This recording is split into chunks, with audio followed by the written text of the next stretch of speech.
In June 1942, the war is going very well for the Empire of Japan. She has succeeded in her primary war objective, to secure the oil supplies of the Dutch East Indies, and has scored further territorial victories against the might of the British, US, Australian and Dutch forces in the West Pacific and Southeast Asia. However, knowing that the industrial power of the United States would outdo them in the end, the Japanese decide that they must deal a decisive blow to the remains of the US Pacific Fleet, specifically the aircraft carriers.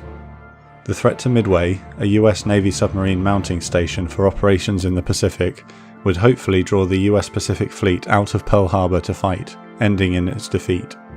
Japan hoped that with the combination of the loss of Midway, the threat to Hawaii that would come from the loss of its airfield and port, and the loss of their Pacific Fleet, the US would come to the negotiating table for peace. The carrier-borne Doolittle bombing raid on Tokyo in April further validated the need to destroy the US naval presence in the Pacific. On the 28th of May 1942, the largest assembly of naval vessels ever seen in the Pacific leave their bases across Japan and head east. Their commander, Admiral Isoroku Yamamoto, is confident of victory. However, little does he know that the US Navy Combat Intelligence Office in Hawaii has cracked the Japanese communications code and are broadly aware of their plans.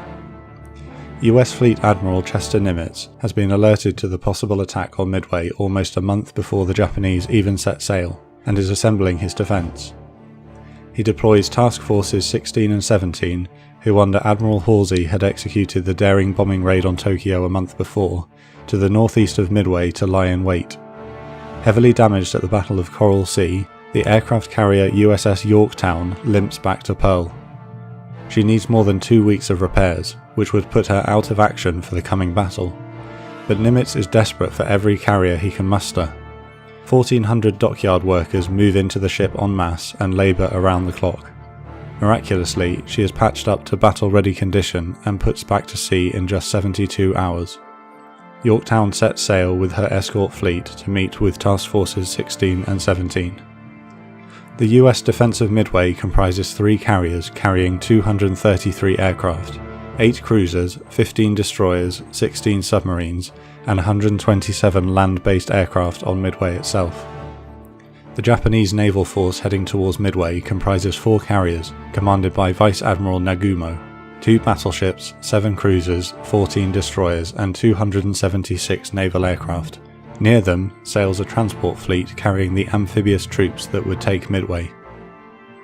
At just after 9 AM on the 3rd of June, a PBY recon aircraft spots approaching Japanese vessels and shadows them to provide a clearer report. It's only the troop transport fleet. Overnight into the 4th of June, PBYs and B-17 bombers attack the transport vessels, with 1 hit on an oiler. From 3 AM, more PBYs take off from Midway to search for the carrier fleet.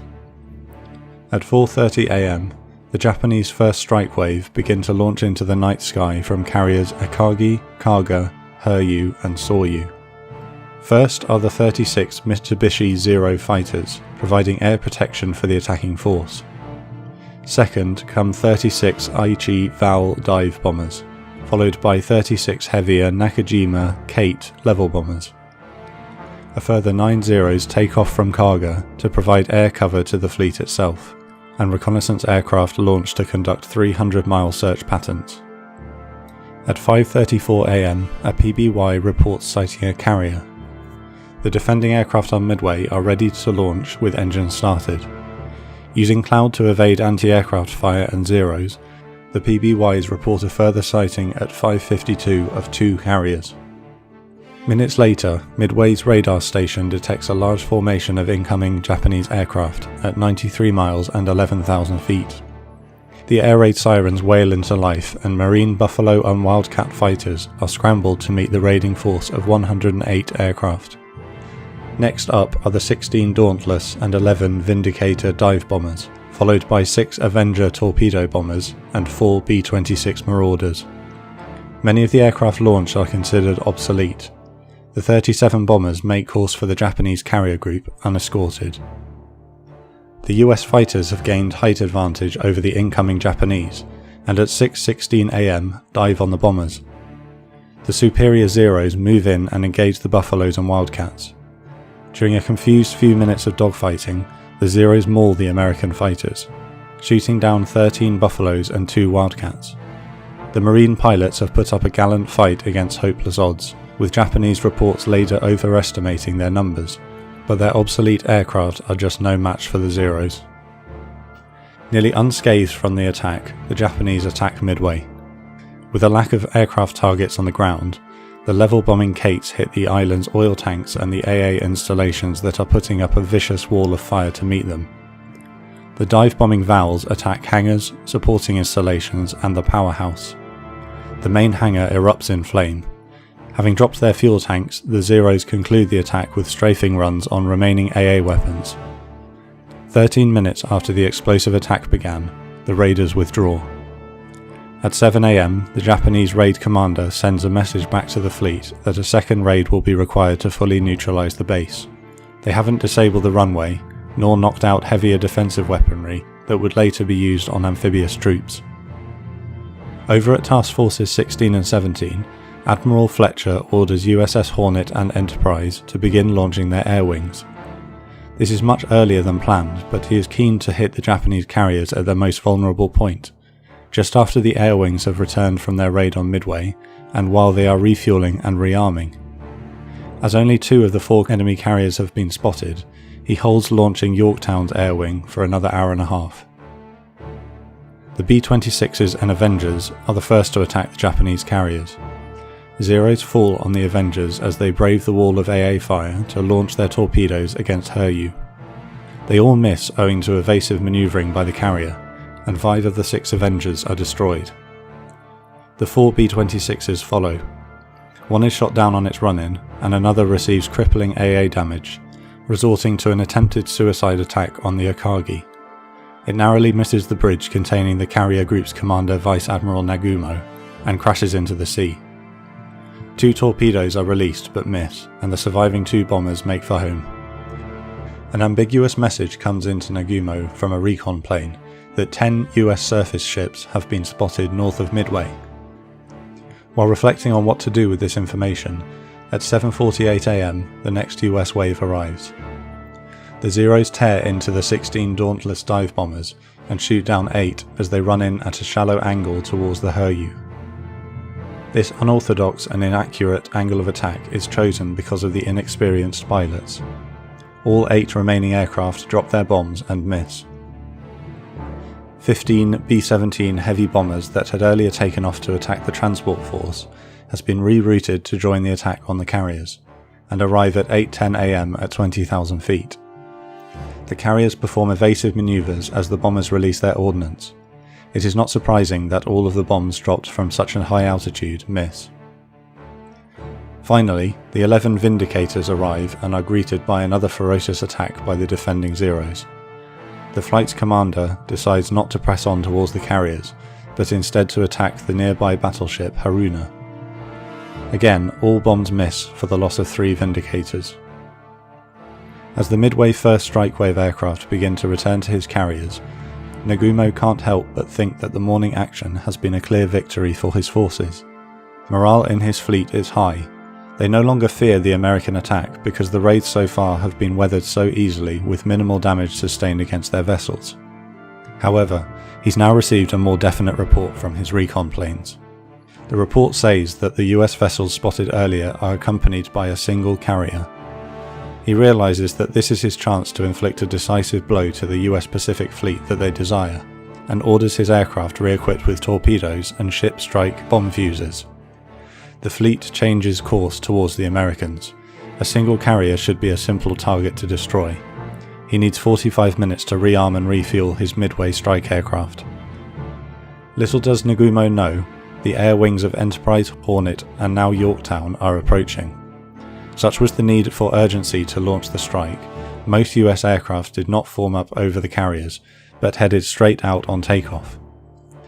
This has them spread out over a long line astern. A total of 156 aircraft from the 3 carriers made up of 41 Devastator torpedo bombers, 89 Dauntless dive bombers, and 26 Wildcat fighters approach in piecemeal formations. First in line are Wildcats from Hornet and Dauntlesses from Hornet and Enterprise. but the unknown course change Nagumo ordered towards the Americans has rendered them unable to find the Japanese fleet. These Hornet aircraft take no further part, but the Dauntlesses from Enterprise turn north in search. They still have a part to play. Next are the slow and lumbering Devastators. On a hunch, Hornet's 15 Devastators have preemptively turned north to search for the enemy, and the gamble has paid off. Knowing that their survival chances are slim, they bravely fly towards the Akagi as Zeros fall on them. 14 of the 15 aircraft are blown to pieces on the run-in by Zeros and AA fire. Only one Devastator makes it to drop its torpedo, which misses, before meeting the same fate as the others. An entire squadron shot down, with only one survivor. Almost immediately, 14 Devastators from Enterprise begin their attack. For some reason, they don't signal for their escorting Wildcats to drop from the clouds to protect them from the Zeros, and they start their run towards Kaga. A similarly brutal fate awaits them. 7 are cut to pieces by Zeros and Flak, before they make a last-second change to drop their torpedoes against Hiryu. Again, cruelly, all torpedoes miss. A further 3 Devastators are lost, and the remaining 4 leave the battle. The Zero force is running low on ammunition, and some are beginning to land to rearm when the Akagi spots yet another raiding force. Yorktown's air wing has arrived in a coherent strike group of Dauntlesses, Devastators and Wildcat fighter cover. However, the Devastators find themselves isolated from the others when the group flies through heavy cloud. The Wildcats engage some Zeros at the start of their bomb run, but yet again they basically make their attack alone. They receive the same slaughter as the other squadrons, and only 2 of the 12 Devastators make it back, with no successful torpedo hit. The slaughter of the American airmen is not in vain, however. Every attack delays the Japanese ability to launch the counter-attack strike against the US carrier group, and keeps the Zeros down at sea level. A much more lethal purpose is being served by their sacrifice. High above the now ammunition-depleted Zero cover, 47 Dauntless dive bombers from Enterprise and Yorktown arrive above the clouds. By chance, the Dauntlesses from Enterprise that couldn't locate the carriers earlier have found them at the precise moment Yorktown's Dauntlesses arrive. All 47 aircraft scream in and release their munitions. Kaga takes 4 direct bomb hits, killing the captain and setting off a chain reaction of explosions in the hangar among the armed and fueled strike aircraft. Soryu takes a similar punishment of 3 bomb hits, including to the hangar. Finally, the flagship Akagi takes a single bomb hit, with the same results that armed aircraft in her hangar detonate in a massive chain reaction. The 3 carriers burn ferociously, and are consumed by uncontrollable fire. Eventually, all 3 crews will abandon and scuttle their ships. After the Americans withdraw to the northeast, the remaining Japanese carrier Hiryu launches 18 Val dive bombers and 6 Zeros to strike back at the Americans. Yorktown is recovering and refueling her aircraft as she detects the attack on radar. All fuel pumps to the deck are shut off and the fire suppression system readied. Wildcats from Yorktown engage and destroy 3 Zeros and 11 Vals. Of the 7 remaining bombers, 2 more are shot down by flak, but the remainder score 3 hits on Yorktown, starting a fire. Thanks to the preemptive fire control actions, the fire is manageable. No sooner is the fire contained, a second wave of aircraft approaches. This time 10 Kate torpedo bombers and 6 Zeros. Wildcats and flak account for some aircraft shot down, but the Yorktown is struck by 2 torpedoes. Yorktown remains afloat, but a burning wreck. In a final all-out attack on the final Japanese carrier, Hornet and Enterprise launch 42 Dauntlesses. Hiryu's dwindling fighter patrols are not the force they were earlier in the day, and shoot down only 2. There's no stopping the inevitable now. She takes 4 direct and fatal bomb hits.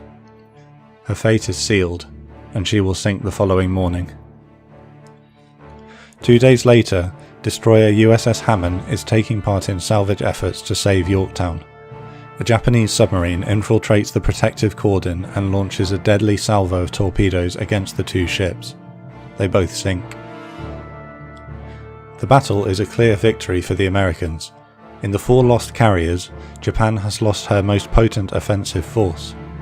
Strategically, the desire to bring the US to the negotiating table has failed, and the industrial might of the United States will now be brought against Japan.